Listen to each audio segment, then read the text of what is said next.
Tonight, the first live leaders' debate of the general election campaign. Unscripted, unedited, the leaders of the four largest parties go head-to-head to compete for your vote. We'll be putting questions to them that matter to you, the voter. Then you can decide who runs the country for the next 5 years. This is a case of where the decision being made by the people is the most critical of the past 50 years. We have to stay the course, not throw it away. This government has allowed problems to escalate to crisis levels. I will not be lectured to by people to try and make cheap political shots.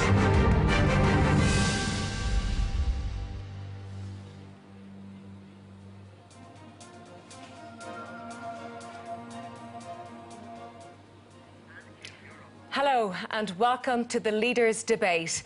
Tonight's programme is also being simulcast live on News Talk Radio.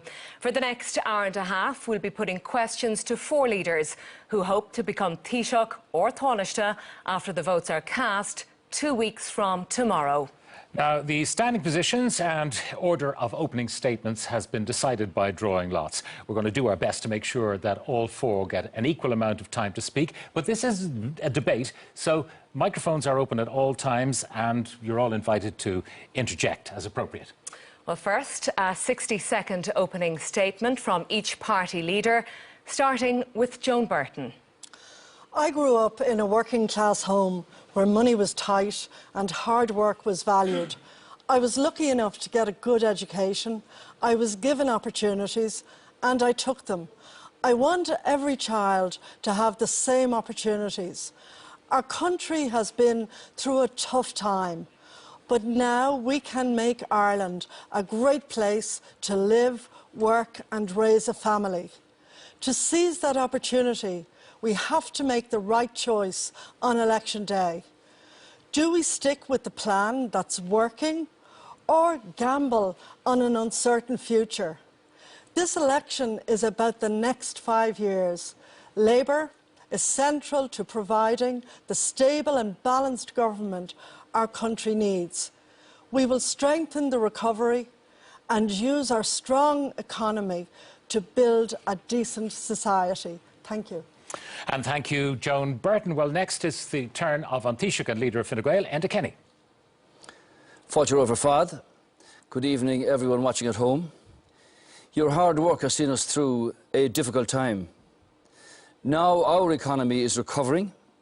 We're creating jobs. We're rebuilding public services. Our young people are starting to come home. But that's just the beginning. This job is far from over. So at the election, you face just one question. Who can you trust to keep this recovery going? Fine Gael has a long-term economic plan to keep it going and to make life better for everyone in Ireland. Our plan is based on a simple proposition, that of a strong economy. Because a strong economy delivers jobs. A strong economy delivers work that pays. A strong economy delivers the services we need and depend on in our daily lives. We cannot go back to those who wrecked our economy previously or to those who would wreck it in the future. With your support, Fine Gael will keep the recovery going. I will therefore ask respectfully for your support on February 26th. Goramahagiv. Thank you very much, Taoiseach. Now on to the opening statement from Fianna Fáil leader Micheál Martin. In this election, we have a duty to focus on the issues. And we need to put aside the rehearsed slogans and give the Irish people a debate as serious as their issues. We face a fundamental choice about the future we want. Will we move forward together, or will we continue on the road of being more divided and more unfair? We can have a strong economy and a decent society. We can't risk just keeping going with the crisis after crisis we see in health, housing, crime, pensions, disability and other vital public services. We can't risk the continued failure to recognise any problem until it becomes a crisis. There is a fairer way. We do not have to accept that nothing can change. We can have an Ireland which serves all of its people. Thank you. Micheál Martin, thank you very much. And finally, we go to the Sinn Féin President, Gerry Adams. Goramahagiv.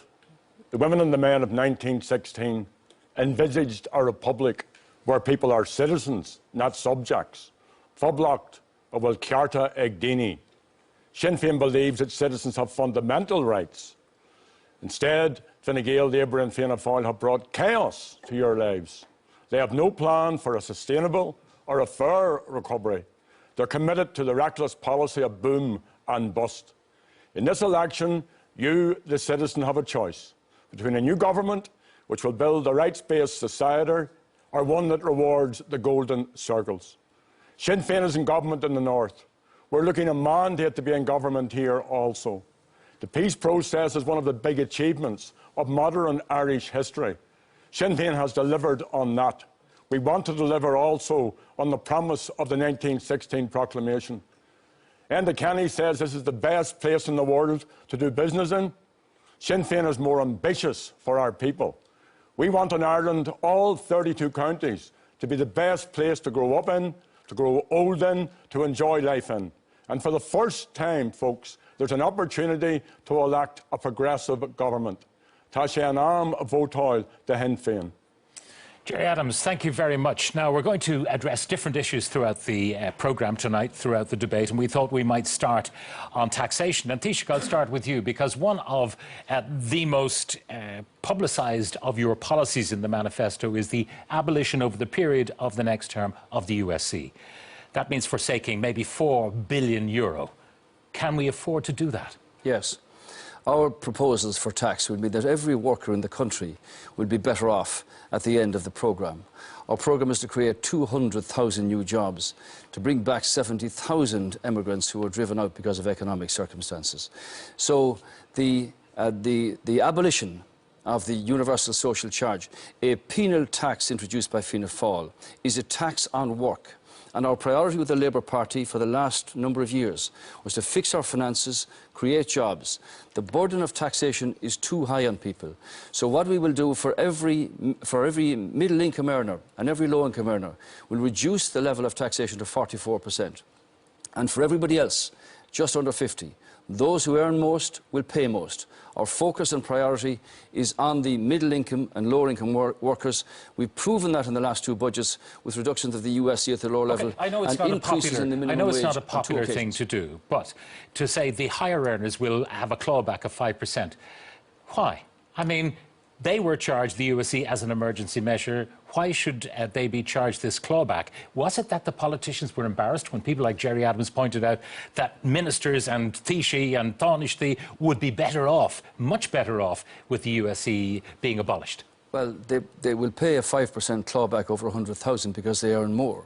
And the issue here is that those who earn most will pay most. No, but it was emergency for them, emergency for everybody else. Why are you clawing back? Because I do suspect that you only clawed back after it was pointed out that ministers would do very well out of this, given their salaries. Not so. It was always the intention that those who earn most would pay most. And the focus here is particularly and specifically on those from 70,000 down. We've taken 400,000 out of any liability of the universal social charge at the moment. So for those who earn most, they pay most. And with particular reference to 70,000 down is where the priority is. Those who need it most will get the most benefit. Okay. Gerry Adams, you don't want to abolish this for the very reason, you know, $4 billion is hard to come by. But the idea that anyone over 19.5 grand a year would pay USC seems a bit hard to swallow. Well, first of all, the Taoiseach will be €12,000 better off. And all of those who are in the upper echelons will be better off. Our first priority will be to get rid of water charges. Our first priority will be to get rid of the property tax, the family home tax. Now, you have to look at our tax measures. Can I do some sums with you? Okay. 430 plus about 470 is 900 million that you are giving back to people by not charging them water, not charging them for property. But the Taoiseach, if he has his way, he'll be giving back 4 billion. Yeah, so you're not giving back very much. But the Taoiseach will not put money into public services. And what we're saying, and we've worked this out in a very meticulous and a very forensic way. We have worked with the Department of Finance. The Taoiseach sums don't work out. There is 8.6 billion available if the economy continues to grow, and we want to grow the economy. We're also bringing in new taxes, those earning over 100,000, a sugar tax, a nicotine tax, a tax on gambling. We're also making savings, so that will give us a round figure of about 10 million, and we are going to put 4 billion of that into public services, into growing the economy, into housing, and keeping money back in case there's a contingency. Housing. The property tax largely goes to local authorities. With that money they get from the property tax, they build social housing. So where's the money that they would have had from the property tax going to come from? Local authority houses built last year. 100,000 people on the housing list, and this government shamefully only allowed for the building of 28 social and affordable housing. We will invest in social housing because people as citizens have the right to a home. Micheál Martin. Can I just come in here and say, first of all, we believe that working families need a break. Okay, so we do believe actually in reducing the universal social charge, not eliminating it. Because the Fine Gael plan would reward people on 200,000, 300,000 by thousands of euros. It's weighted to the wealthiest. That's the Fine Gael approach. But I put this to Sinn Féin yesterday in Donegal, that you get someone coming to Cork who wants to create 1,000 jobs in your constituency. And the guy says, well, you know, I'm going to have to bring IT people in and engineers. And you're going to take massive amounts of tax from them. No, I'm not, so why would I bother? We're not taking any additional tax from anybody. But we're simply not bringing in a new tax system that would favour the wealthiest. And if I could finish my point, we're going to reduce USC for all earnings up to 80,000. We're going to reduce dirt tax, for example, because pensioners in particular feel very aggrieved by the successive increases in that. We're going to bring in a childcare tax credit, again to help working families with young children, up to 2,000 euros, to make it more affordable for them, because it's a big issue with young families and children. In addition to that, if I may, we're going to also help working families in terms of extending mortgage interest relief for another number of years. Those are important measures that are targeted at a key group in our society who've been hit hard, going back to working Jerry. families. And we will also abolish water charges, that point which will help working families as well. Might be appropriate to Louth, your constituency. Someone comes in, wants to create 1,000 jobs. And your penal tax, which is a 7% on top of everything else, would say to the guys, look, we're not going to do it. And extra PRSI for employers, they're going to say, why would we bother creating jobs? We are looking for tax fairness. We will not add any tax increases on anybody earning below 100,000. We will put money into people's pockets. We will encourage particularly the self-employed who are penalised under the current system, and the medium and small businesses, the backbone of our jobs creation process, and they have to suffer with upward-only rents, with sure, but wouldn't the guy who's going to create 1,000 jobs in your constituency, wouldn't he be a bit miffed about having to pay 70% tax? If he was getting public services, or she was getting public services that were fit for purpose as opposed to what we have at the moment, because people are paying more. Invisibly, stealth taxes, all the other exorbitant, mean little cuts that have been put in, and they're getting less for their money. Joan Burton, in your constituency, we saw a headline on the front of The Independent today that you could lose your seat, because that's what the polls are saying. You look at the other people in your constituency, what are they offering? They're offering tax cuts, they're offering no water charges, no property charges. You, on the left, in the Labour Party, as you would have it, are at odds with the way they are campaigning and at odds with the way many of the people in your own constituency would want policy. Well, I've faced difficult elections on every occasion, and I've come through in 2002, 2007, and let's see, people will not make up their mind in this election until towards voting day. But just let me say in relation to what Labour wants to offer, firstly, we want to put the emphasis on continuing to create employment. We have unemployment now down between ourselves and Fine Gael to 8.6%. And for everybody who earns less than 72,000, we will abolish USC over a period of 5 years. I'm very I have to say, mystified to see that Sinn Féin are saying they'll only abolish it up to 19,572. So if a young person who gets a job is earning 21,000 and Jerry is going to give them back 60 euros on the water charges, and that young person is unlikely to have their own home, they're likely to be paying rent to a landlord, and you know what? You're going to give a tax break to their landlord, Jerry. What kind of economics is this? Well, it's fuzzy Sinn Féin economics. Do you think that is a job killer. Do you think anyone it's a job killer. Do you think anyone watching this programme will believe you or the Taoiseach on your election promises? Well, they certainly won't believe you, Well, they certainly believe us if you're going to charge them because 50% income tax and 33%. You were going to get rid of the HSE, an invention of Micheál Martin. You were going to get, sorry, let me, Taoiseach, please, Taoiseach, I promise not to interrupt you, if you promise not to interrupt me. So all of your promises, You were going to get rid of HSE. You were going to bring in a universal insurance. You were going to bring in free prescriptions. You were going to bring in medical cards. Every single one of them stroked off. You said one of your red line issues was disability. People or children with disabilities would be looked after. You broke that as well. Child benefit, Taoiseach, you said you would not bring in child benefit. I increased it by €5 a month over the last 2 years since I became Taoiseach. These are the parties of broken promises. We need to establish a few truisms here. mustn't have been Governments listening to don't the create budgets. jobs, by the way. And the Taoiseach said, you know, we create. Governments do not, and politicians do not create jobs. Businesses create jobs around this country. And we shouldn't insult businesses and people who take risk by saying things like politicians create jobs. We don't. We can create the conditions that help entrepreneurs. And we have a very enterprising tax policy, for example, for new start-up companies in terms of a new 10% tax rate up to 15 million of chargeable gains. Why? Because that would make us more competitive than the United Kingdom. We also believe, if I may say so, that we should equalise the treatment of the self-employed under the PAYE system with PAYE workers. That is also important. We're doing Thank you. that. Neither Sinn Féin nor Fianna Fáil can have any of this unless you have an economy that thrives, unless you create jobs, and by reducing taxes, more people are working, you have resources to invest in these things. That's the same Jerry mantra. Adams says that Fine Gael would not invest in public services. Of our 10.1 billion, 4.1 billion is directly into services. Now, if you think, Jerry, that the people watching at home tonight, you are going to charge them 50% tax on an income of 33,800. That means that you're going to have a 65% marginal tax rate. You would drive thousands of jobs out of the country every week. You would ruin and wreck our economy. And that's why I said at the beginning, it can't go to people who would wreck it in the future. This man wrecked it in the past. Yeah, OK. And look, what did you say before Christmas?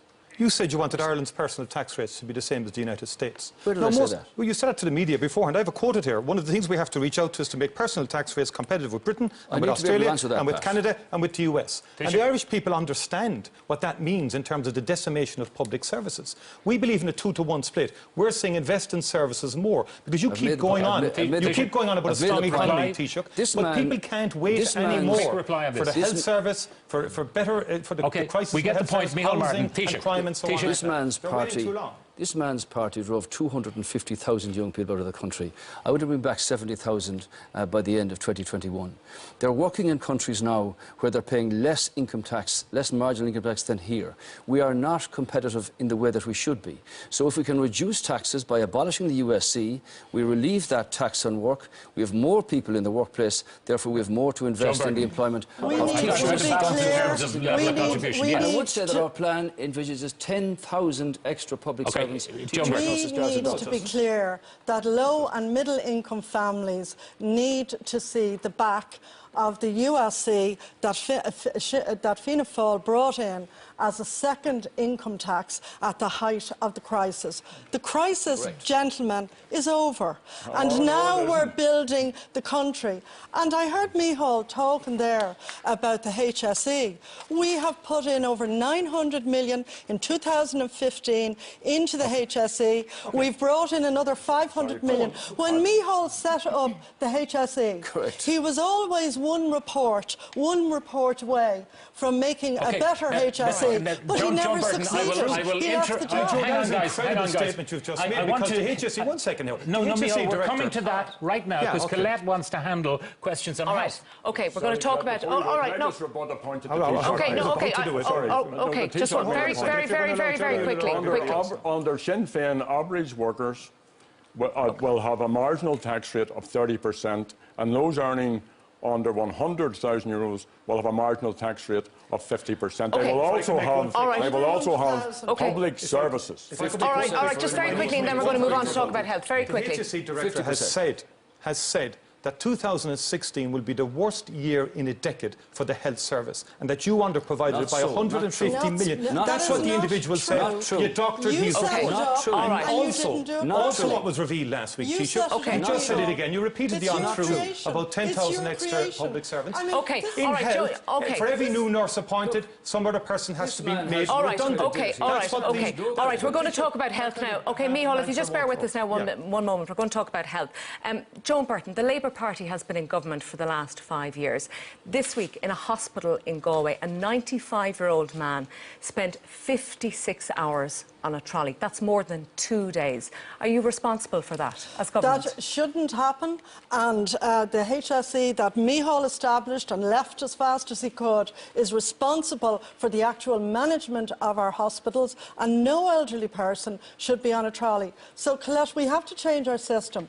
First of all, what we have to do is move to primary care in this country so that elderly people who just don't have to go into hospital, or when they do have to go into hospital, it's by pre-arrangement, and they pass by they pass by the A&E. And that's happening, by the way, in a number of our hospitals. But Joe Burton, if the government isn't plans. responsible for that, and we've had reports right throughout the last 5 years, a 100-year-old woman spending time in a trolley in Tala Hospital, and people in their 60s and 70s. And if the government isn't responsible, who is responsible because then if you and your government wasn't responsible? We have built, at this point in time, 60 new primary care centres. You can see them right around the country, 3 in my own constituency, but in every county in Ireland. And the plan, Colette, is very simple.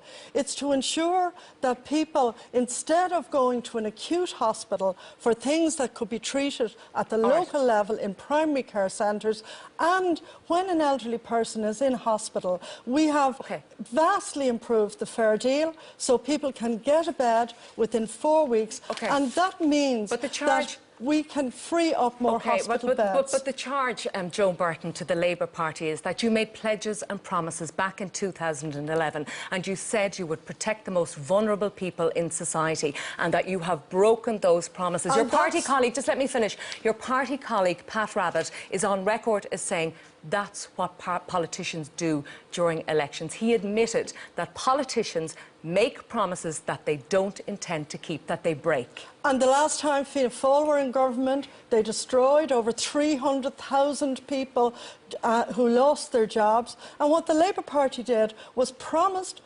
first of all, to fix a broken economy. Fianna Fáil ran the economy. All right, we're not talking about the economy now, we're talking about health. Over the cliff. All right. So what we had to do was to pick up a ruin and actually build it up again, get people back to work. So now we're employing more doctors, more nurses, Joe Burton, we're and done talking building about the economy. Taoiseach Enda Kenny, you wanted to end the scandal of patients on trolleys. 539 people were on trolleys in this country on Tuesday. Well, the first thing I'd say is that people who use the health service should be able to rely on it and depend upon it. And there are clearly incidents where that hasn't been able to measure up. Now, we have made progress, and the health programme here is based on 4 pillars: the Healthy Ireland, obesity, alcohol, smoking, and so on. Advancing universal health care for everybody, the capacity building in the hospitals, the 4,400 extra staff since last year. All right, you said you'd end waiting lists, and you said you'd end the trolley crisis. Yes, the 4th pillar is reform, and the HSE, community, hospital groups, and so on. Clearly, it's not a satisfactory position to have anybody lying on a trolley for that length of time. The waiting lists and the trolley waits have reduced because of extra money being put in, but it's still not satisfactory, and there's a great deal of work to be done there. But you cannot deal with the investment in health that you require unless your economy is pushing ahead. Fianna Fáil took out 1,000 beds out of it. We've put back 300. We put in 900 million in the last 2 years, an increase in the budget for the first time. We took over a bankrupt country. You broke your promise in terms of ending. You pledged in 2011 that you would end the trolley crisis and that you would end waiting lists. I regret that we haven't been able to do that. This man said he would end it forever in 2 years, and said we were providing enough money for trolleys, that there shouldn't be trolleys in corridors, and then ran out of the Department of Health and accepted no responsibility for it. I accept responsibility for our government's actions. All right, Micheál Martin. I think the man has some brass neck to talk like he's talked about health. Their policies, their performance is disgrace. They made promises before the last election. Look, I didn't interrupt you, and you better face up to it. You better face up to before the last election. You said that you would bring in... Are you going to listen or not? Can you not face up to your own failures in terms of health policy?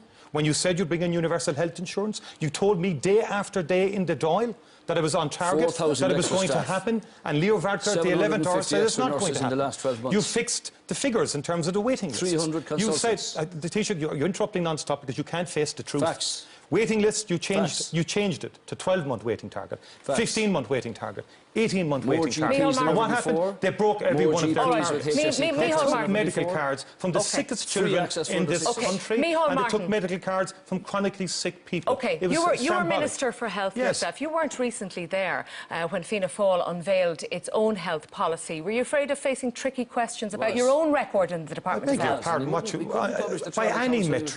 By any metric, go back on my performance in health. I spent 4 years in the Department of Health. You took away free GP care for the over 70s. I didn't actually. I was the minister who brought in free medical cards, actually, for the over 70s. I brought in that move when I was Minister of Health between 2000 and 2004. My point is this: by any metric, we were treating far more people with far more successes in terms of outcomes before this government took over the health system. But you also pledged to end the trolley crisis, and you also pledged to end transformed heart disease in this country with a cardiovascular strategy. We transformed the way we did cancer care in terms of the National Centres for Excellence. I remember Fine Gael and Labour running around the country trying to undermine what was a good strategy to get better outcomes from people in terms of treatment of cancer and treatment of heart. I brought in the smoking ban, which has up to date saved 6,000 lives, which I think was probably the biggest public health measure and most significant public health measure in a generation.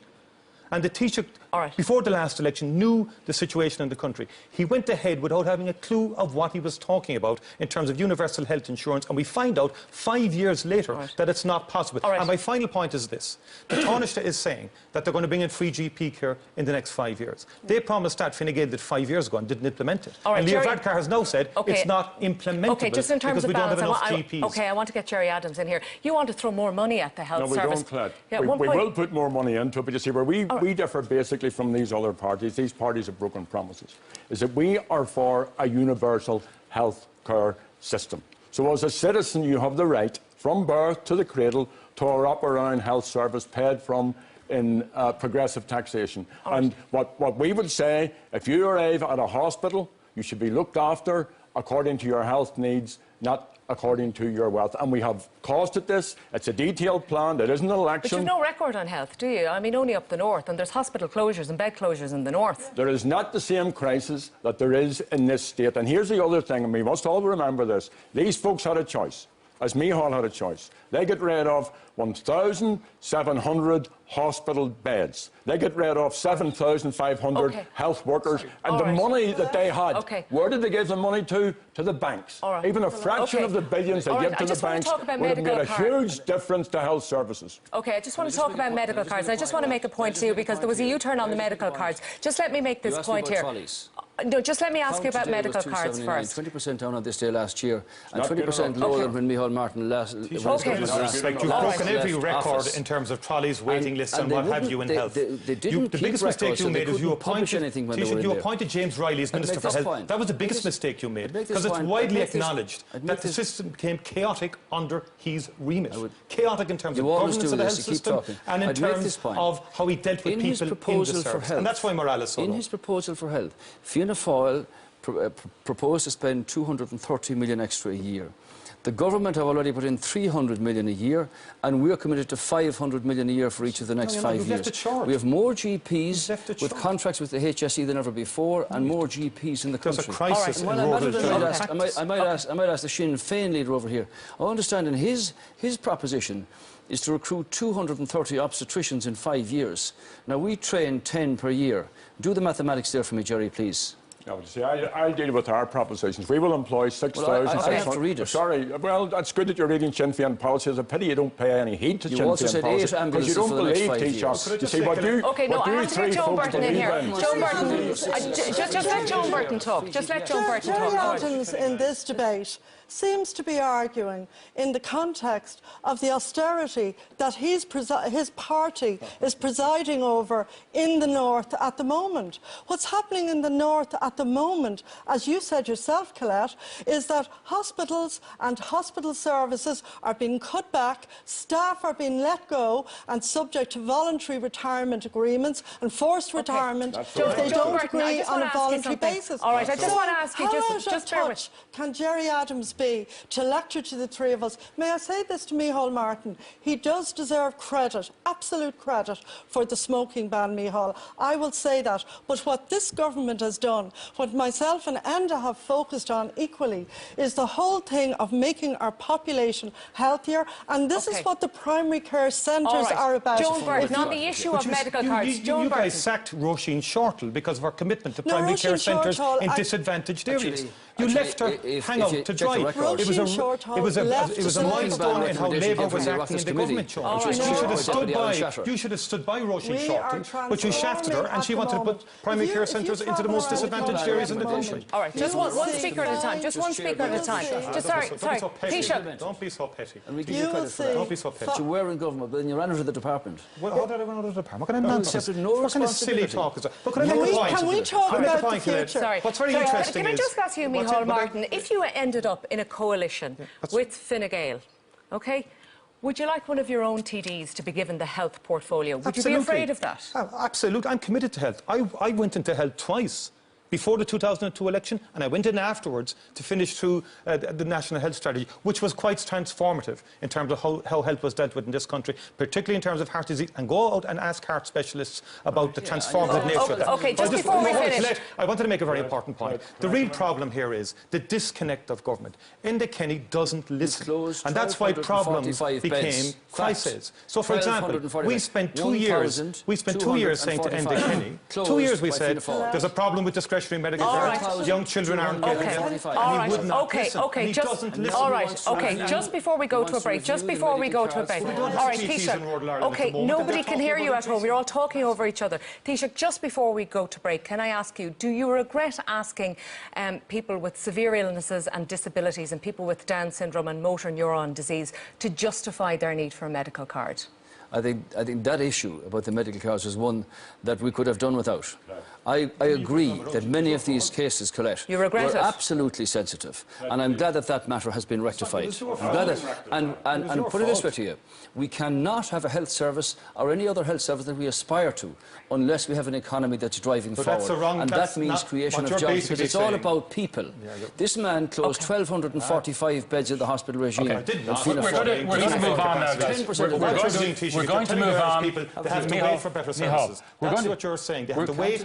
We can't wait any longer. We are going to move on. But I would ask you all, maybe over the break, to ponder something. We spend second only to the United States on our health service. Why have all of you, any of you in government anywhere, not managed to run a proper service with the money that is there to run it? Because we do spend second only to the United States. We will leave it there for the moment. Coming up next, we'll be talking about crime and security. Don't go away.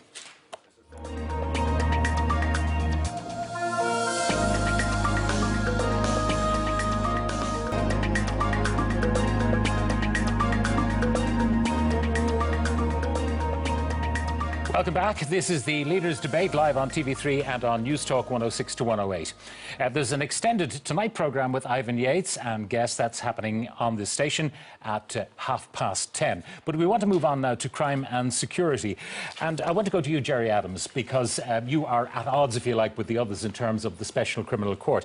Set up in 1972 by Desi O'Malley to combat what was going on, acts by the Provisional IRA and other organisations.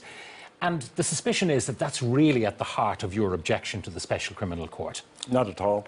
And our position on the Special Criminal Court, which is shared in part by the Labour Party despite their protestations, is simply around the core democratic principle that citizens should be tried by a jury of their peers. Now, notwithstanding our position, that isn't the problem with the crime at this moment, with organised crime, with the brutal murders in Dublin, with the problem which is besetting rural communities, with the stealing of farm machinery, burglaries and all of the rest of it. It's because Fianna Fáil closed Templemore. Between them, this government and the previous one got rid of 3,500 Garda positions. The guards don't have the facilities. If you talk to the guards, I talked to them in my constituency in Loughton, 2 brave guards were killed in County Louth. They will tell you that they don't have the resources or the capacity to deal with this. They will also tell you they want the Special Criminal Court. Well, fair enough. So you listen to them on one front, but you won't listen to them on the other. But that's not what politics is about. I have a democratic opinion to put that position. But what these folks did was seize upon that on the back of these brutal murders in order to try and have a cheap shot at Sinn Féin. Now, I don't back away from our position on the Special Criminal Court, but I do insist. Is there nothing in your position that is rooted in the fact that, for example, Martin Ferris, a TD of Sinn Féin TD, tried by the Special Criminal Court, the killers of Jerry McCabe were in front of the Special Criminal Court. Many people that you know and have associated with over the years were in front of that court.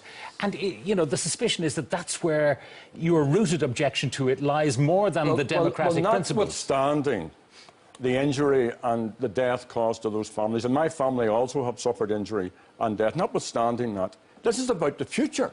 This is about placing with the community and having a Garda Síochána which is properly resourced, which has the capacity, which has a guard on the beat. They closed 140 Garda stations. I know guards, and the network of roads is being used by highly mobile criminal gangs. They've old jalopies. They don't have the backup that's required. Jerry Adam, I know what you say is true about the Special Criminal Court. Of the 42 cases that are still pending in the Special Criminal Court, none of them are to do with gangland.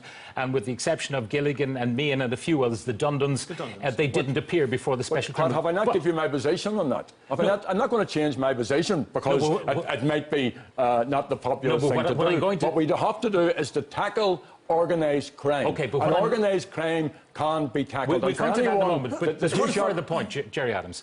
If you're asked to actually be on a jury where you can be identified in a small country like ours and you can be intimidated, let me remind you of the death of Robert McCartney in Belfast. A pub full of people and nobody saw anything. Now, that is chapter and verse as to why you need courts where jurors and witnesses will not be intimidated. And jurors and witnesses should not be intimidated, but those who are accused, if it was you tomorrow, you would expect to be tried by a jury of your peers. And other states have dealt with bigger problems than us. They have anonymous juries. They use the modern telecommunication systems. They put people in different rooms. But all of this is a distraction, if I may say so, from the core problem that there is a crisis of confidence out there among a lot of citizens because they feel vulnerable in their homes. People have been killed. There's a drugs epidemic on the streets. And I was one of the people who stood with those communities against the drug pushers and against the drug barons, and I make no apologies for that. So what the government have to answer for is, how do you expect to have this organised crime dealt with if you cut the Garda resources, if you cut the Garda figures, if you close Garda stations? How do you expect John to do Burton, do you want to reply? Well, it's probably news to Jerry Adams, but this government reopened Templemore that Fianna Fáil had put the shutters on in 2009. And so far, since we reopened it towards the end of 2014, we now have over 1,100 new Gardaí, and currently we have 500 additional Gardaí in training, and we will actually train and graduate 500 to 600 Gardaí a year, every year over the next 5 years. But on the point of gangland, both yourselves and the Commissioner have said it wasn't about resources. And yet, in the wake of the outrage at the Regency Hotel, you throw money at the problem. €5 million is provided for overtime and for a special unit. So it must be really about resources. A couple of days before the atrocity at the Regency Hotel, I saw a report in the papers that both Deputy Adams and his deputy leader, Deputy MacDonald, had actually called really for the dismantling of the Offences Against the State Act. That is the bulwark in this country against crimes of terrorism. And I don't know what planet Jerry is living in on this. He suggested that juries could actually go in to a witness protection programme. Now, we have all seen programmes about witness protection programmes. So Sean Citizen and Joan Citizen, who go and offer to sit on a jury in their local court, end up being in a witness protection programme in Canada with their name changed. I think that this is a fantastical idea. And for a man who's auditioning, apparently to be Taoiseach and to lead a minority government with Fianna Fáil, I think it's an appalling proposal. Well, this is fairy tales by Joan Burton. Let me say this. She's made a mess of justice. The Garda Commissioner was forced to retire. The Taoiseach's never given a credible. The Taoiseach has never given a credible explanation. Jerry, would you like to reply to the? I have replied. It's a fairy tale. It's a fairy tale. About witness protection programs. You did mention that in an interview. Witness protection programs. No, I said that other states, and there are many, can deal with bigger problems than the ones that we face without doing away with the fundamental right of being tried by jury. Now, the Taoiseach has yet to give a credible explanation for his role in the debacle which followed the various scandals which led to the forced retirement of the Commissioner and the resignation of his Justice Minister. There were many people in Northern Ireland who would have much preferred the Special Criminal Court than the kangaroo courts that you guys oversaw for many, many years. And that disappeared people like Jean McConville, that kneecapped hundreds and hundreds and thousands of young people. It's the height of hypocrisy. And what did you do it's about the height that, of hypocrisy for you to parade yourself as a civil libertarian, objecting to the Special Criminal Court, what did you do about that? when in fact you knew and you oversaw. I'm not scoring points. You always say that when you don't like You're making false accusations. I'm not making false accusations. Yes, you are. Look at the programme on Spotlight recently. In terms of... there was no young people kneecapped? Deal with the reality that two men were killed. I didn't interrupt you. You didn't interrupt me. You are telling downright lies. I did not interrupt you. And you know it. And you can't allow me to say some home truths to you. If we had listened to what Micheál said about the North, there would be no institution in place. He wanted the suspension of the institution. You admitted to me in the Dáil, having attacked me like you're attacking me now, you eventually admitted in the Dáil, you crawled in and admitted that yes, there was IRA. I never crawled into the Dáil in my life. You I was sent in with a mandate. You admitted that there was IRA internal courts to deal with child abusers. You admitted that on the floor of Dáil. Everybody knows what rights had those people who were abused by members of the Republican and is that the answer? What rights had they? Is that the answer to the mess you created in the Garda Síochána? It's some neck for you to say that you cannot created in the Garda Síochána? It's some neck for you to say we cannot trust our judiciary. I trust our judiciary. I trust on Garda Síochána. And when Dermot Ahern changed the Special Criminal Court legislation to ensure we could bring organised crime within its remit, he did it because jurors were going to be intimidated. And the State Solicitor in Limerick, yes, it did. It did. So two people weren't killed last week. So there isn't a drugs epidemic in our cities and villages and towns. In the Limerick situation, along with other measures in Limerick. Quick question. And I think this is very important because you have not answered the question. How do you prevent the intimidation of jurors facing these kind of killers? Is the reason that you are not willing to countenance Sinn Féin in government is that you don't trust them on the security of the state? Is that the reason? Because you're so close together on other issues, maybe? No. There's a attempt to be made, and Joan through a simple lens. We will not go into government with Sinn Féin because of the reasons I just outlined there. The politicians here could learn a lesson from the Unionists, who have more reason to distrust Sinn Féin. But Ian Paisley can go into government with Mark McGuinness, and Peter Robinson can go into government, and Arlene Foster can go into government with Mark McGuinness. In fairness, Jerry, that is the system, the Dehan system, that forces you all together. Northern Ireland is a failed entity. Do you know who will make a decision about who goes into government? Not Micheál. The citizens who give us a mandate, which is as good as this one. We can decide whether Can we hear from the Taoiseach Enda Kenny on this one? I've been very patient here. Joan, I've been very patient here. First, let me deplore the threats to the lives of INM journalists by criminal gangs in Dublin. This is disgraceful. It should not stand up in any democracy. Gerry Adams was never a member of the IRA. He never heard or knew anything about safe houses in the Republic where people were sexually abused, despite the public statements of public representatives. We've had people beaten to death, every bone in their body, in cattle yards in the north. He now tells us he sees criminal gangs driving on myriads of byroads in the border area. We should do something about this. I agree with Deputy Adams that Fianna Fáil closed down Templemore. I recall those who murdered Jerry McCabe. I recall the judge's statement about the gross intimidation of witnesses. I recall that charge was reduced to manslaughter. I recall who picked them up when they were released. Deputy Adams, you can rest assured that Fine Gael and Labour in government will continue to see that the Gardaí are employed, appointed and resourced. We've reopened Templemore. And secondly, there will be a second criminal court to deal with the backlog.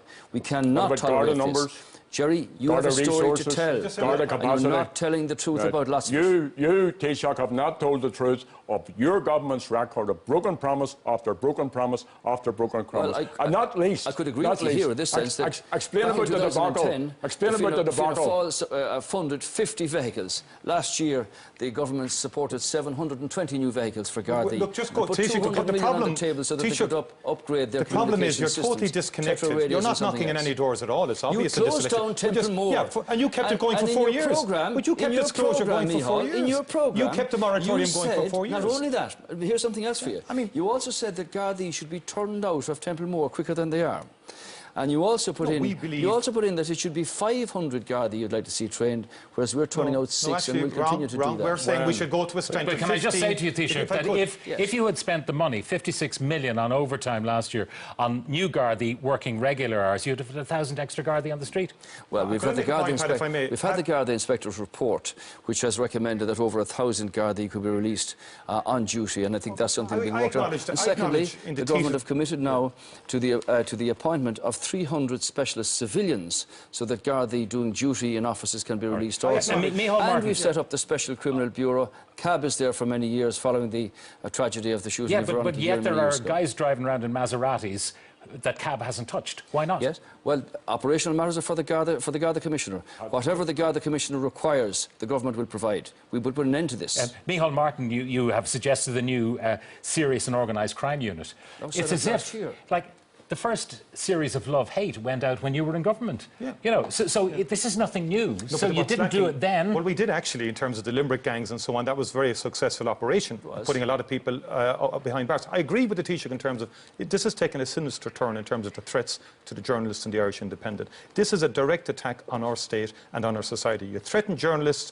you threaten all of us. And I acknowledge that in 2009, in the teeth of the crash and the crisis, yes, there was a moratorium on recruitment, but they kept the moratorium going for 4 years. And the problem is, I'm talking to Gardaí every day, and they're saying to us in the privacy of their homes, like they don't get it when politicians say, oh, there's this 500 cars. They don't see it, Taoiseach. In large terrains across this country, there's one squad car per night covering that terrain. Before these appalling murders, there was a real issue with burglary. We were saying it to you day in and day out in Dáil Éireann for the last 3 years. We've been saying to you there's a problem with burglary, and you keep on denying it. You keep on denying it. It's incredible how your memory is gone. If I have to say, the tirade and the rant of half-truths and propaganda against Sinn Féin from these 3 people will bring very little comfort to those folks tonight who want to see a guard on the beat, who want to see community safety, who want to be safe in their own homes. And you can't back away from the fact that between you cut Garda numbers. Now, you had a choice, but you decided, as you decided in other matters, to give... Sorry, let me finish. 600 a year. Taoiseach, please. You have 1,100 extra guards. Billions to the banks. Billions to the banks. Billions to the banks. Even a fraction of that going into We're going to move on. Guys, we're going to move on to other matters. And law and order. We want to move on to something else. All right, we're going to talk now about repealing the 8th Amendment, because that's a key issue for many viewers and voters watching tonight. Enda Kenny, what do you say to a woman who's just gotten a diagnosis that the baby she's carrying has a life-limiting condition and she wants to have a termination? What do you say to that woman? Well, first of all, these are the most sensitive personal cases that one can come across. The 8th Amendment was introduced in 1983, 33 years ago. Our society and our country has changed since then. We now know far more about the profound trauma, the profound despair that a condition of fatal fetal abnormality on an unborn is for a woman and her partner. So, given that the 8th Amendment is in the Constitution, my belief is that what we should do with this is, first of all, depoliticise it. Secondly, have a citizens' convention that will look at the moral, legal, human aspects of all of this. Okay, and I understand that. Just let me finish. That it can be teased out fully and comprehensively, so that if we get to a point where either you consider an adjustment of the 8th Amendment, an insertion into the 8th Amendment, or something to be taken out of it, that you do so with a reflection of the values of our society, which has changed over the last number of years. But Enda Kenny, that is no good. That's no good to a woman in this country who has gotten that diagnosis this week, and she wants to have a termination. So is this government saying to her, was your government saying to her, gather up your money, book a flight, try and organise childcare and take some annual leave and go to the UK? I mean, what's the advice to someone in that circumstance? Okay. I just spoke to the aunt of a young woman just this week whose child was born and lived for 25 minutes. She had been told that it was a fatal fetal abnormality, but she made the choice to give the birth. And that's fine for those people. Yes. But for the people who want to have a termination, abortion, are you saying just book your flight and go? No, abortion in our constitution is illegal, Yeah. except in very specific circumstances. Okay. For over 30 years, no government dealt with what the Supreme Court said they should do, and which I was understand legislate. that. Well, just a second. The government legislated for this in the Protection of Life Bill. Now, you can't change the law just like that. It is a written constitution. What is your own position? Because you're here tonight as part of a leaders' debate. What is your own position? What's Fine Gael's position on this? Do you want to retain the status quo, or do you want to make terminations legal in this country in the case of fatal fetal abnormalities? I think it's entirely appropriate. I think it's entirely appropriate. No, what's your own position? Yes, I'm going to tell you if you let me. I think it's entirely appropriate that I should consider, along with everybody else, the stories of the brave women who come forward and tell us of the profound experience and trauma that this means. I understand that. But what is Fine Gael's position? Should you be able to have a termination in this country if you have a fatal fetal abnormality situation? Fine Gael's position is that we have legislated for... OK, so you're not going to answer the question? If you let me finish, please. Fine Gael's position is that we have the Eighth Amendment. We have legislated for what that means. If you are to change anything in the Constitution, you are going to have to get a consensus. And that means that you should depoliticise this argument. And I understand that, but right now, I'm talking about right now. The Fine Gael party has so many views across the spectrum.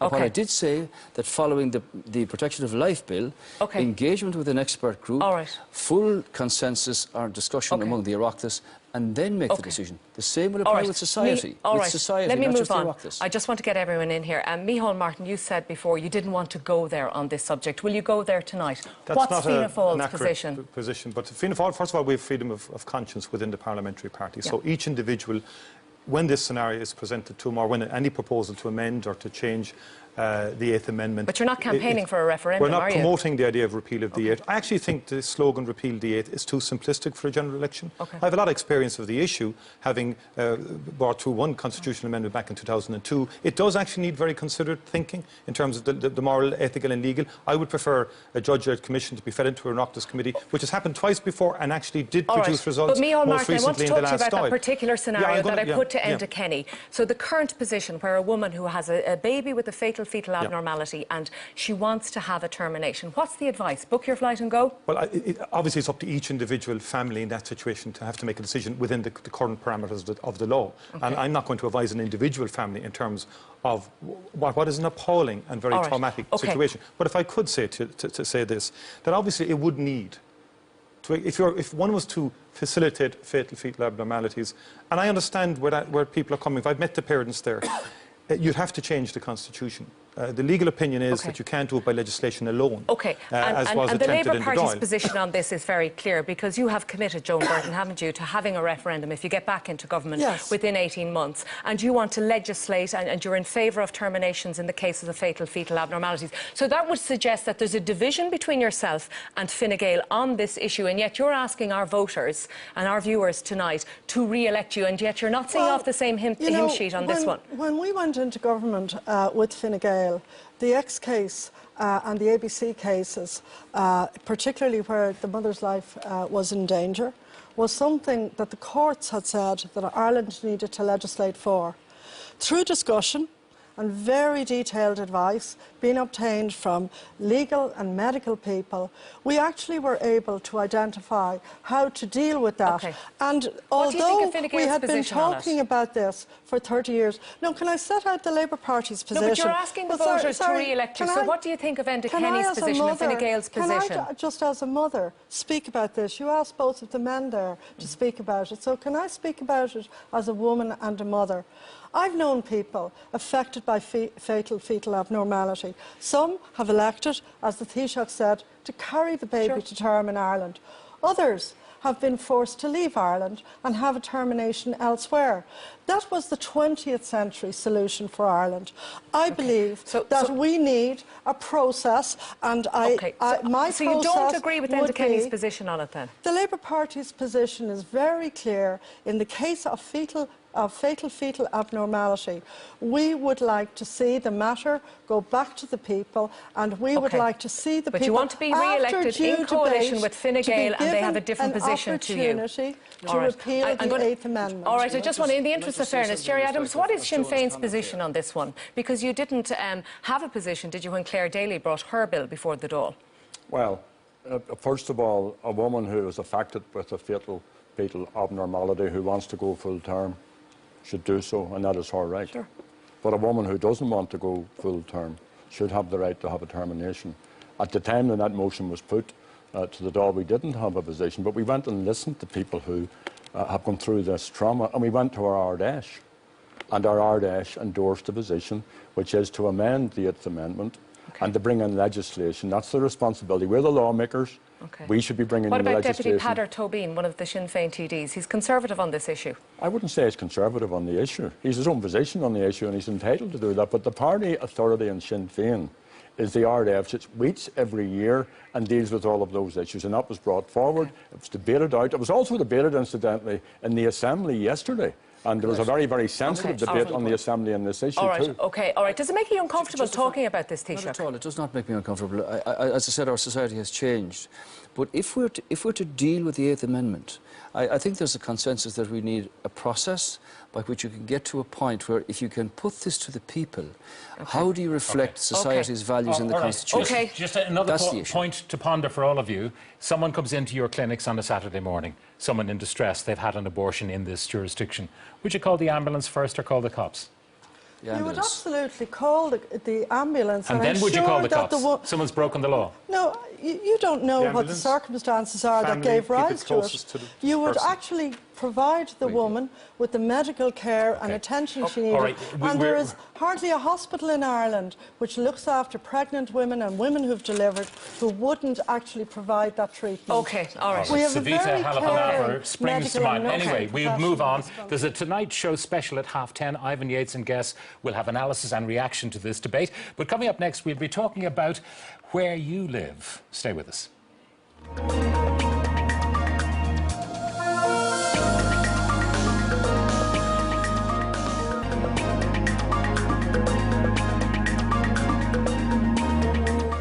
Welcome back. Just a reminder, following the Leaders Debate here on TV3, it's an extended Tonight programme with Ivan Yates and guests. They'll be analysing and providing reaction to the first live Leaders Debate of Vote 2016, and that's at 10:30 here on TV3. So we're going to move on and talk about housing now. Joan Burton, yourself and Enda Kenny are talking about thousands more jobs and welcoming immigrants back into the country. Where are they all going to live? We've no houses. Well, that's why this government and the Labour Party have put together the largest housing investment package that this country has ever seen, 3.8 billion. This year and last year and the year before, we actually opened up what people often see in cities and towns in Ireland, boarded up local authority properties, apartments and houses. In 2015, we opened up 2,500 of those, and they're now occupied by families and individuals.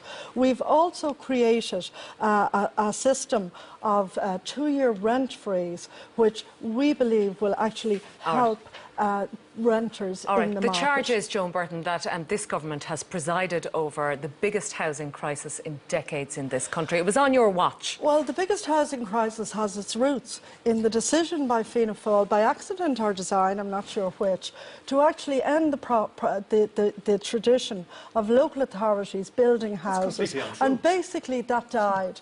And now we have to recreate that. Local authorities even lost the skills. They thought they were property developers and not social housing developers. But what I'm also anxious to do, and in my own constituency, we've a lot of young people now working for 8 or 10 years who can afford to buy, and we want to help them with a Save to Buy scheme, whereby if they save for 3 to 5 years, they will get a top-up when they buy the house of $1,200 a year. Well, let's just focus on the people who are renting at the moment.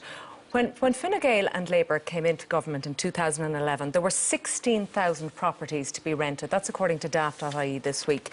There was 3,600 properties for rent at the start of this month. And at the moment, the Department of Social Protection pays for the rent on 65,000 properties, Colette. I don't know if you know that, through the rent supplement. And secondly, through the housing assistance payments and other payments in the local authorities, there's another 30,000 houses rented. So actually, about a third of the housing rental market is rented for social housing through rent supplement and through the local authorities. And we now deal on a case-by-case basis. We text everybody on rent supplement every month. If they have a problem with the landlord, Father Peter McVerry was on radio this week and he said that, you know, while Alan Kelly, he said, and was listening to him, he said that your department stymied them on rent supplement. No, because what we do now, and I don't think Father Peter is familiar with what we do. Last year, for instance, we had 6,500 rentals through the department and another 6,500 new rentals through the local authorities. That's 13,000 rentals. To get in here. That's a lot of rentals. I think we need to have some facts here. Between 2007 and 2010, the Fianna Fáil-led government built 14,000 social houses, actual social houses. In the last 5 years, Fine Gael and Labour built just over 1,000. And who crashed the economy? But it's incredible for you to tell an untruth there that said we ended social housing. You did end we didn't. Social housing. We built 14,000. No, the other point is, in 2012, there was about 8 families going homeless per month. In 2014, that rose to 40 families per month. And we have 65,000 it rose, I didn't interrupt you, Joan, it rose to over 70. But would you listen, please? No, the problem is this. Threshold, Father Peter McVerry, Simon, Focus Ireland, all said, I didn't interrupt you, Joan, all said to you at the time, in 2012, when you reduced the rent allowance and the rent cap, what did they say to you? They said you were going to drive vulnerable families into homelessness. We actually raised rents by 10%. And you have put your head in the sand ever since, and you will not listen. And you just said there, you just said that Father Peter McVerry wasn't familiar. Which, of course, Father Peter McVerry is familiar. He knows only too well what's going on. And the problem is you haven't listened.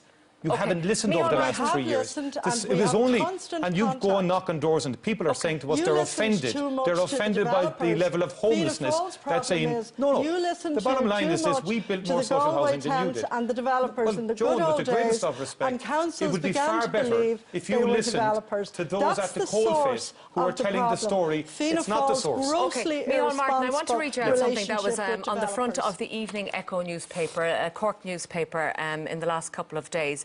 And it said, it's a report from the Cork City Council, and it said half of the homes that were being offered by Cork City Council are refused by people on social housing waiting lists, with some people rejecting them for, quote, fantasy reasons. And that's the head of housing at City Hall, Valerie O'Sullivan. And she's casting doubt on the nature of the social housing crisis, saying that there's an actual frenzy surrounding the issue, and it's inaccurate. No, I wouldn't accept that at all. I mean, but she's not a politician. I know Valerie, but for the first time in my political life, I've had mothers coming into my clinics crying because they have 3 weeks to get out with 4 or 5 kids. I met her mother in a supermarket just 3 weeks ago, who was in the Travelodge Hotel in Cork for 2 months and spent spent her Christmas with her 5 teenagers in the Travelodge. This is a sorry, Joan. This is a very real problem, Colette. It's a crisis that this government allowed to become a crisis because it was a problem 3 years ago. They were asleep on the wheel. Wasn't it your party that has in the position in terms of property where builders are now in a position where they're not even willing to build because there's no margins, there's no profits to be made. I mean, it's a supply and demand situation. This government didn't have a policy on housing. When they came in, the prices were actually low. There was actually great availability. These guys just didn't see this problem coming. And it's the classic illustration of how a problem becomes a crisis. And in terms of the rent allowance policy, there's no clearer link between cause and effect than the decision of Joe Burton to reduce rent allowance. And there is no connection. You just talk to the families, talk to the young women who cannot get rent that will match the market rent. All right, I just want to get Jerry out of in the interest of balance, I just want to get Jerry. The staff in the Department of Social Protection in Cork who work night and day to help homeless families. You should be generous enough to acknowledge those staff. Are saying to the people, and we don't have anywhere when to somebody put you. comes into your clinic, can I please ask you to contact the Community Welfare Service, because we are constantly housing people. What planet are you living in? We are constantly housing people. Okay, I want to get Jerry Adamson. I want to get Jerry. Okay. We're wrong to degrade staff and social Guys, hang on a second. Hang on a second. Okay, Jerry Adams. Can I just want to say something? I'm here and I'm listening to this five-way at the moment, and I can't understand it. What chance of the people at home, guys? Okay, all right, I want to ask you, Jerry Adams, because you've got a social housing policy yourself, right? And the irony of you talking about social housing, when you're against property tax here in the south, but you're in government in the north where you're pro-property tax, so you're sort of pro-austerity in the north, but not pro-austerity here in the south, and property tax helps build those social houses that we're talking about. Well, first of all, people don't pay a property tax in the north. That's first of all. Let's be accurate. We have so many. Please, I'm not going to be part of this Punch and Judy act. People are looking for solutions. But people in the north, and we shouldn't compare the two, they pay rates. And for that, they get... But that's property tax. No. Yes, they pay a whole range, and they get lighting, they get decent roads, they get leisure centres. And I'm not here to argue for the system in the north. There are 100,000 people on the social waiting list here who are homeless. There are 1,500 children here. Now, listening to this, what these people want from us is to have their problem solved. They're looking for solutions. And what I said in my opening remarks, and this is an act of conviction by me, is that citizens in a republic have rights. And that includes the right to a home. And the state has a responsibility to provide that home. So we have put forward a costed, social and affordable housing programme. You guys built in the last year 28 at local authority level. You never built one. You never built one in County Louth. Let Enda Kenny answer that. Let Enda Kenny answer that. 2,500 individuals Joan, and families now have houses. Let the teacher get. May I make a point that something absolutely fundamental to every family is a house and a home at affordable prices. Now, we've got a fix on this, and our plan is to bring sustainable levels of building to 25,000 a year. All right. In the so-called veneer of boom times, we were building 90,000 houses. That collapsed to just under 7,000. 170,000 construction workers lost their jobs, and there were 3,000 ghost estates left around the country when this collapsed. We've got to deal with that problem. So okay, how are you going to deal with it? Builders aren't building. They're not making any margins. $3 billion on the table for social housing. They've given the targets and the numbers to every local authority and said, get on with it. We've changed the regulations in Dublin in terms of building. We've dropped the levies in Cork and in Dublin for builders to get into building houses. And they're still not doing it. Joan Burton is correct when she says that Micheál could have sent that good lady in Cork to the social welfare office because assistance for 6,500 to stay in the house in which she was. Okay. So we've got a clear plan here. We don't want a situation where... All right, and Kenny, let's talk about the people who are watching us tonight from rented accommodation, right? Yes. And they're on a decent enough wage, and they were paying maybe €800 or €900 last October, November, and then the rent cap came in, and overnight their landlord came into them and said it's €1,300, it's €1,400. Yes. So they're able to make those payments, these astronomical payments, because of this demand and supply issue, and yet they can't get together the money for a mortgage because the central bank regulations don't take account of that now. Yes, but the point, you put your finger on the exact point here. This is about a supply position. And for people who say just increase the rent subsidy, that does nothing to increase but what the are you number doing of houses to make builders build more? You've got to build houses. The more houses you've built, the less the pressure on the market. But they're not building them. That's my point. They're not building them. No, but that's why we've changed the regulations. We've changed the building regulations. We've dropped the levies in Cork and Dublin. We've given them authorisation and the local authorities to build in a much more expeditious fashion. Okay, they're moving on this, Micheál Martin. That's what he's saying. They're moving on this. They're moving on this. Tonight in this city, there are 1,600 children in emergency accommodation. That's unacceptable. They haven't moved on this at all. It's a scandal of unprecedented proportions. And they took the eye off the ball. And what was a housing problem became a housing crisis because of their lack of action, and also the fact that they don't listen, because year after year, for the last 3 years, we were saying this to the government in the Dáil, and the Taoiseach kept dismissing it and kept denying was responsible for the that there was a collapse of the problem. entire construction sector. 170,000 workers lost the bottom their line jobs. is this. 3,000 ghost estates left around the country. You had a housing... That's your legacy. Yeah, and where are you now? You have no houses now to house people. 3,000 no houses ghost at all. estates. And you have no policy or no like initiative. Tent. You have no initiative. Jerry Adams. Taoiseach, this is a question for you. I asked you numerous times in the course of the last term to empower the central bank to put a cap on mortgages. I asked you that numerous times. I raised with you numerous times the social consequences of your policies when you were giving the money to the elites in the golden circles, and I said there are dire social consequences in terms of housing, in terms of homelessness, in terms of unemployment, in terms of forced emigration, and desperate consequences for people in rural areas. When this government was elected to office in sorry, just the question is very simple. You said no, you would not ask or you would not empower the central bank to intervene. We also put it to you that you should link rent to inflation. You refused to do that as well. You handed this issue over to the landlords. Yeah, you have all the answers, but you have fantasy figures. No, I don't. When this government was elected to office, the Troika were here, completely dependent upon international finance. It cost us 64 billion, 32 billion gone to Anglo-Irish dead money. We'll get back the other 32 billion for the taxpayer from AIB and from Bank of Ireland in due course. Because you inherited a plan from Brian Lenihan, you know, Deputy Adams, which you implemented in that an the unfair way regulator and for unjust mortgages way, is the central bank. Okay, and all right. I wrote to We're the going to move central on to bank this. on several occasions, to say if you require a change in legislation, we'll give it to you. Okay, all right. Okay, we're against the clock here, so we're going to have to move on. We're against the clock, so we're going to have to move on. So, Enda Kenny, could you just stop? We want to move on. The people watching here are hoping that this debate will inform their choice. But the question is, what will be the outcome in a couple of weeks' time? And we're wondering, in terms of coalition, Micheál Martin, you said that you are not contemplating Enda Kenny being in government in any shape or form. So who do you think will be in government? Well, the bottom line is this. We've just discussed the chaos in housing. We've just discussed the chaos in crime, the chaos in health. And Enda says, let's keep this going.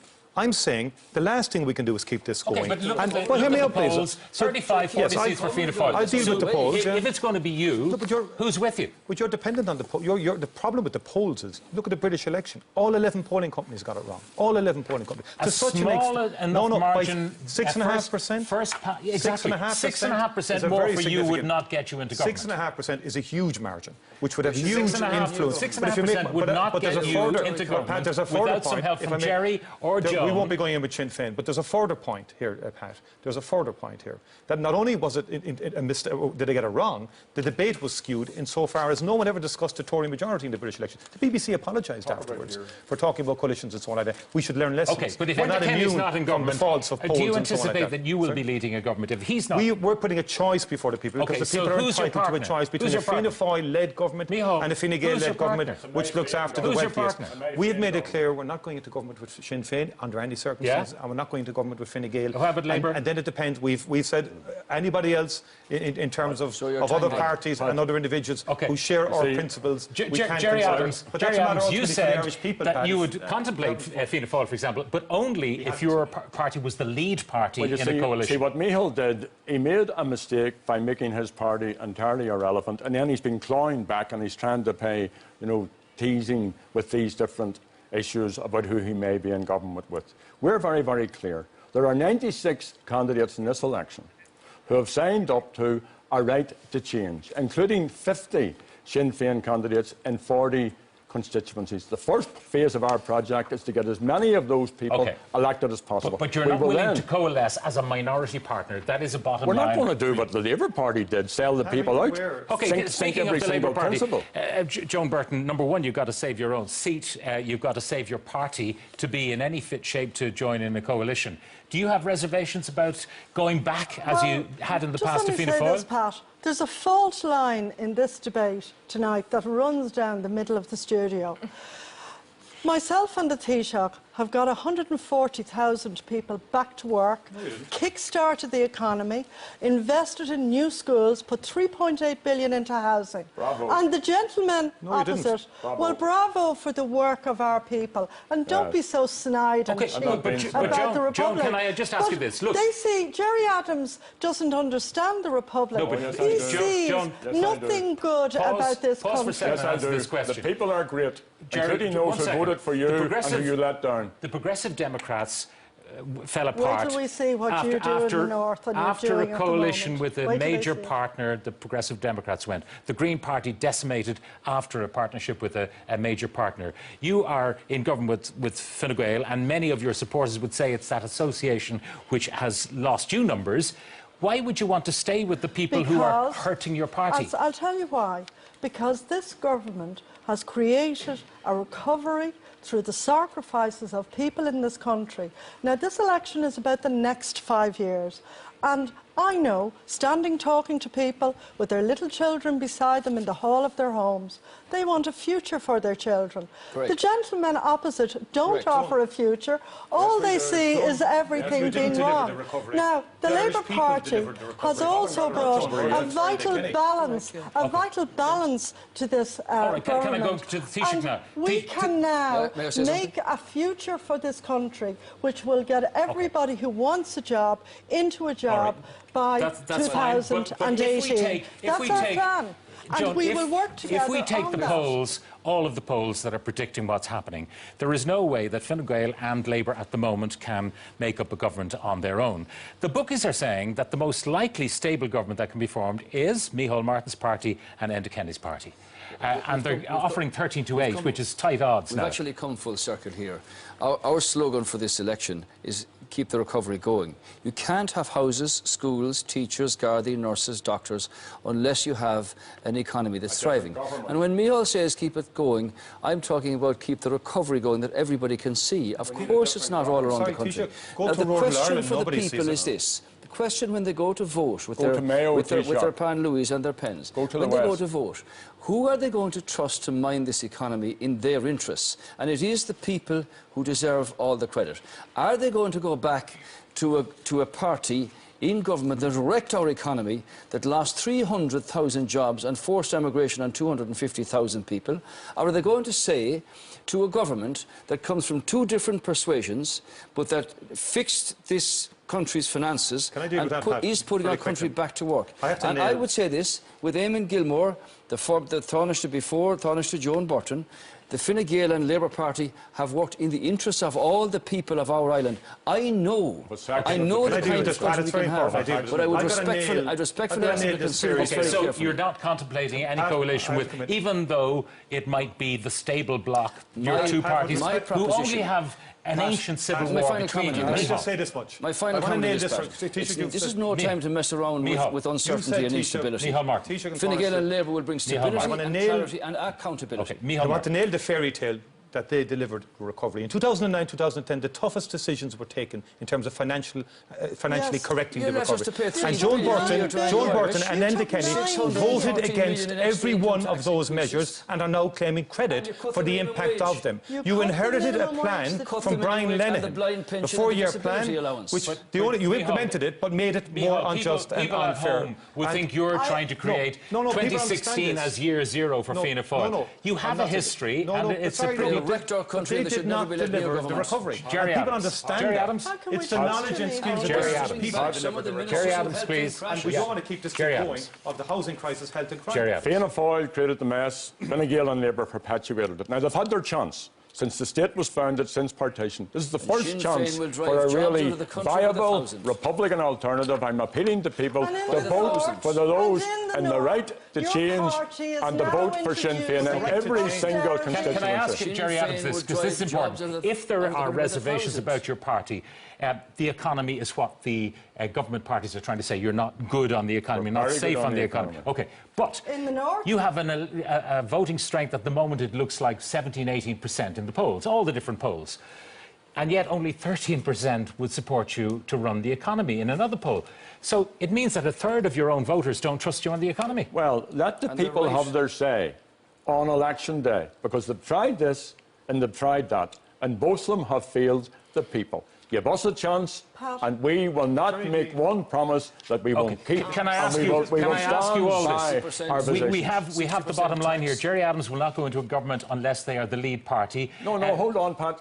You could have an amalgamation of parties. Okay. There are 96 right to govern, right to change. Micheál Martin, you will not coalesce with either Fine Gael or with Sinn Féin. Can I make a point? Joan will make an arrangement with her current party. But I want to ask you this: will you all pledge? Will you all pledge to say to stick with this, or will you say afterwards, well, the electorate have spoken. I know we said we wouldn't coalesce with A, B or C, but should the voters are sovereign. I would make this point, Pat, serious point. There are external issues out there that are of grave concern to all of us.